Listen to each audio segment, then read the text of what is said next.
शेतकरी बंधूंनो, कृषी तज्ञ शेती सल्लागार चॅनल मध्ये सर्वांचं स्वागत आहे। टोमॅटो पिकामध्ये आता प्लॉट झालेला 22 दिवसाचा 15 ते 20 दिवसामध्ये करायचे काम, त्यानंतर बघितलं तर स्टेज कोणती आहे, कोणत्या स्टेजला काय गेलं पाहिजे आणि वातावरण कसं आहे आणि कोणत्या वातावरणात काय करायचं या व्हिडिओमध्ये मी सांगणार आहे। सर्वप्रथम भाऊंची ओळख करू। भाऊ नमस्कार। नमस्कार। आपली ओळख सांगा। सिद्धार्थ फटांगरे, पंचाळे गावातील शहा पंचाळ, सिन्नर तालुका आहे। आपण थोरात पाटील ॲग्रो जे काही आपले संचालक आहे, बरोबर आहे। हो। शेट, एकंदरीत आपण संपूर्ण कृषी तज्ञ शेती सल्लागारचं मटेरियल ठेवलेलं आहे। आतापर्यंत तुम्ही भरपूर शेतकऱ्यांना विकलं किंवा भरपूर शेतकरी येऊन घेऊन गेले, बरोबर आहे। निल्यानंतर एखाद्या शेतकऱ्याची तुम्हाला आतापर्यंत तक्रार आली का? मला रिपोर्ट भेटलेच नाही। तक्रार नाही कोणाची, वरून चेन वाढत गेली, एकाने एकाला माउथ पब्लिसिटी वाढ राहिली। म्हणजे आमचं एकही एम्प्लॉय खाली फील्डवर काम करत नसताना आमचं प्रोडक्ट म्हणजे फील्ड आहे, बरोबर आहे। ते काम प्लॉट मध्ये गेल्यानंतर रिझल्टच बाजूचा शेतकरी बघतो आणि बघितल्यानंतर तो देखील घ्यायला येतोय आता, बरोबर आहे। मित्रांनो, सर्वात महत्वाचं, आपण ह्या प्लॉटवरून अपडेट देत असताना आता ह्या प्लॉटला 15 मेला लागवड झाली, बरोबर आहे। हो, पहिला प्लॉट उपटून टाकला। कारण काय होतं? तो जमलाच नाही टेम्परेचरमुळे आणि व्यवस्थित हे नाही झालं, फवारी व्यवस्थित नाही, त्यामुळे प्लॉट उपटून टाकला। जर तो प्लॉट कृषी तज्ञ शेती सल्लागारकडे असता, आता काही झाडांना तुम्ही ठेवलेले आणि त्यामध्ये तुम्हाला तो रिझल्ट दिसतोय, जर तुम्ही कृषी तज्ञ शेती सल्लागार प्लॉट देऊन जर तो व्यवस्थित बनवला असता तर बनला असता का? हो, प्लॉट उपटायचीच गरज नसते आली। आणि आता तुम्हाला ही आयडिया कधी आली? व्हिडिओ किती दिवसापासून बघत होते? आणि त्या 5-6 महिन्यापासून व्हिडिओ बघत होतो, पण मग ह्या प्लॉटला आम्ही ते वापरून बघितलं तर 1 नंबर रिझल्ट आले। ह्या प्लॉटला कितव्या दिवशी वापरला?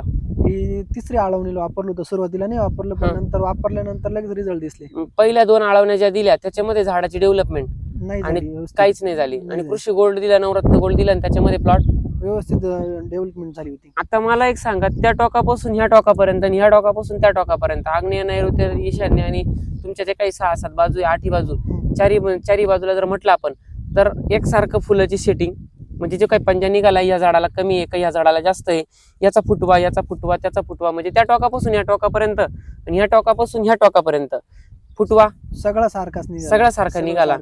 त्याच्यानंतर झाडाची काळुकी पण 1 नंबर आहे आणि प्लॉट नुसता फ्रेश प्लॉट आहे। कुठं मध्ये एखाद्या ठिकाणी व्हायरस नाही, अजिबात नाही, काहीच नाही। मित्रांनो, सर्वात महत्वाचं, अशा ठिकाणी काय करायचं आपल्याला? आता बघितलं आपण तर नवरत्न गोल्ड 1919 मॅट्रिक्स गेलं, त्याच्यानंतर 1261 आणि आपलं कृषी गोल्ड गेलं पहिल्यांदा, दुसरा नवरत्न गोल्ड 1261 गेलं आणि तिसरं ऍप्लिकेशन कृषी ग्रो आणि अल्बर्ट सोल्युशन, हो बरोबर आहे। आता ते देणार आहे। वरून फवारणी किती झाल्या? फवारण्या 2 झाल्या। 2च झाल्या, हो। म्हणजे 22 दिवसात 2 फवारण्या। हो। खर्च कमी झाला का? खर्च एकदम कमी झाला ना। खरंच ना? हो, खात्रीशीर हे नसतं वापरलं तर आता 4-5 फवारे झाले असते, आरामशीर मोकळे। हो। मित्रांनो, पहिली फवारणी असते आपली सुपर कॉन्फिडर नीम ऑइल, दुसरी आहे एंट्राकॉल, फॉल्युक्युलर आणि डेसिस 100 किंवा नवरत्न गोल्ड त्याच्यामध्ये, आणि टीएम स्पेशल मानिकचा स्प्रे आपण देतो। सगळ्यात महत्वाचं ही स्टेज। शेटजी, मला सांगा, आतापर्यंत तुम्ही देखील इथून मागे टमाटोचे प्लॉट काढले, बरोबर आहे। खर्च वाढायचा खात्रीशीर। आता तुम्ही जे काही तुमच्या लोकांच्या ग्रुपवर शेतकऱ्यांना शेड्यूल टाकू राहिले, बरोबर आहे। शेड्यूल टाकल्यानंतर शेतकऱ्यांचा रिस्पॉन्स काय येतोय? काही शेड्यूल मध्ये बदल, चूक नाही, एकदम योग्य ते शेड्यूलच घेऊन येतात, डायरेक्ट शेड्यूल घेऊन येतात। कागद, आता मी बसलो होतो दुकानवर तरी 2 कागद येऊन गेले, बरोबर आहे। तुम्ही देखील कागद पाहूनच करू राहिले। मेन त्या तारखेला करा, काही प्रॉब्लेम येणार नाही। मित्रांनो, त्यानंतर बघितलं प्लांटच्या वाट्या होत असतील पानांच्या, व्हायरस येत असेल तर टीएम स्पेशल 250 मिली, मानिक 100 ग्रॅम आणि नवरत्न गोल्ड 500 मिली। शेड रिपोर्ट कसे भेटले व्हायरसला? 1 नंबर। मला रिपीट कस्टमर झाला। मला आता जुन्नरवरून पण कॉल आले, कॉम्बिनेशन एकदम भारी, रिपोर्ट खूप सुंदर भेटत आहे व्हायरस साठी। त्यानंतर बघितलं तर काळुकीसाठी कुठल्याही काही द्यायची गरज नाही। याची पुढची फवारणी अशी, बडमास्टर 500 मिली, कृषी शिलिका 500 ग्राम, त्यामध्ये जर बघितलं आपण जेड78 400 ग्राम, सेविक 120 ग्राम आणि सोलोमन 250 मिली, ही तिसरी फवारणी आपली, बरोबर आहे। ही फवारणी दिल्यानंतर तुम्हाला अप्रतिम रिझल्ट बघायला भेटणार आहे। अप्रतिम म्हणजे तुमची सेटिंग पण वाढेल, सगळ्या गोष्टी वाढतील, सर्वांगीण विकास होईल। कृषी ग्रो अल्बर्ट सोल्युशन गेल्यावर झाडाचे फुटवे निघतील आणि नंतर फुलकळीचं ऍप्लिकेशन तर सगळ्यांना माहितीच आहे, कृषी पॉवर असेल ते 13045 आणि बाकीचं पुढचं ऍप्लिकेशन। आता सगळ्यात महत्वाचं मित्रांनो, पुढच्या काही जे शेड्यूल लागत असेल तर शहा पंचाळ्यामध्ये सिन्नर तालुक्यात शेतकरी मटेरियल संपूर्ण उपलब्ध आहे, बरोबर आहे, आणि शेड्यूल पण उपलब्ध आहे। एकदा या, वापरा।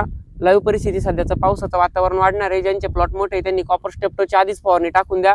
कॉपरचं प्रमाण 200 ला 500 ग्राम आणि स्टेप्टो 30 ग्राम, आणि अति पाऊस असेल तर कॉपर वापरायचे, फुलकळी जास्त असेल प्लॉटला कॉपर 250 ग्राम आणि स्टेप्टो 60 ग्राम प्रति 200 लिटर पाण्यासाठी प्रिव्हेंटिव्ह फवारणी टाका, पुढे काही प्रॉब्लेम येणार नाही। आणि ज्यांचे प्लॉट या स्टेजला असतील त्यांनी मेरिऑन वगैरे जरी मारून ठेवलं तरी चांगलं होईल, किंवा जेड78 सेविक मारलं तरी चांगलं होईल, किंवा एंट्राकॉल फॉलिक्युलर मारलं तरी असे रिझल्ट चांगले देईल, जेणेकरून पुढे 8-15 दिवस फवारणी मारायची गरज पडणार नाही। आणि यानंतर ज्यांना अजून कमी खर्च करायचे त्यांनी लान्सिया ग्रोमरचं 250 ग्राम वापरा, त्यांना देखील अशा वातावरणामध्ये रिपोर्ट चांगले भेटतील. आजचा व्हिडिओचा उद्देश माझा हाच होता की तुम्हाला दाखवून द्यायचं होतं की प्लॉट संपूर्ण बघून घ्या एकदा कॅमेऱ्यामध्ये शेवट. अधिक माहितीसाठी तुम्हाला ऑफिसला संपर्क करायचा आहे. बंधू, एकंदरीत आसपासच्या शेतकऱ्यांनी फॉलो केलं पाहिजे का? हो, केलं पाहिजे. बरोबर आहे. हो. खर्च कमी होतोय खात्रीशीर, खर्च पण कमी होतो आणि प्लॉट फ्रेश राहतोय. बरोबर आहे. प्लॉट फ्रेश राहतोय. मित्रांनो, हेच आमच्या कामाचं मेन उद्दिष्ट. योग्य सल्ला, योग्य मार्गदर्शन ही आमची खरी ओळख आहे. आणि ज्या शेतकऱ्यांना वाटतं ऑफिस म्हणजे प्लॉट आपला रजिस्टर केला पाहिजे, तर पूर्णपणे यावर्षी प्लॉट रजिस्ट्रेशन फ्री आहे आणि इथून पुढे कायमस्वरूपी राहणार आहे. शेड्यूल फ्री राहणारे प्लॉटमध्ये येणारे प्रॉब्लेम व्हॉट्सअपला ऑफिसला संपर्क करा किंवा शेटला टाका, शेट मला पाठवतील आणि त्याच्यावर योग्य सल्ला, योग्य मार्गदर्शन नक्कीच मिळेल. व्हिडिओ इथं थांबवतोय. सगळ्यांना धन्यवाद करतो एकदा. आणि तुम्ही देखील एवढा व्हिडिओ बघितला तर चॅनलला एकदा सबस्क्राईब करा आणि योग्य माहिती वाटत असेल तर इतर शेतकऱ्यांपर्यंत पाठवायचं काम करा, जेणेकरून पुण्याचं काम देखील तुम्हाला भेटेल. आज त्यांना रिझल्ट भेटलाय, इतर शेतकऱ्यांना देखील भेटू द्या. हीच माझी खरी काम करण्याची पावती मला मिळेल. आणि व्हिडिओ इथं थांबवतोय. कुठलाही मी पैसे घेऊन आलो इथं नाही, काहीच नाही, फक्त व्हिजिटसाठी आलोय. साठी. हो. शेबी शेट मला घेऊन आले की इथं प्लॉट आहे आपला, चालू आहे, चला एकदा बघून येऊ. बरोबर शेट? हो. मित्रांनो, कुठलेही मी कोणत्याही प्रकारचं मानधन घेत नाही. प्रत्यक्ष येतो, बघतो, काय असेल ते सांगतो. व्हिडिओ मधून सांगितलेलं आहे, त्यांना शेड्यूल दिलेलं आहे आधीच, त्याच्यामुळे इतर व्यतिरिक्त काही मी त्यात ऍड करणार नाही. त्यामुळं व्हिडिओ इथं थांबून घेतोय आता. भाऊ, धन्यवाद.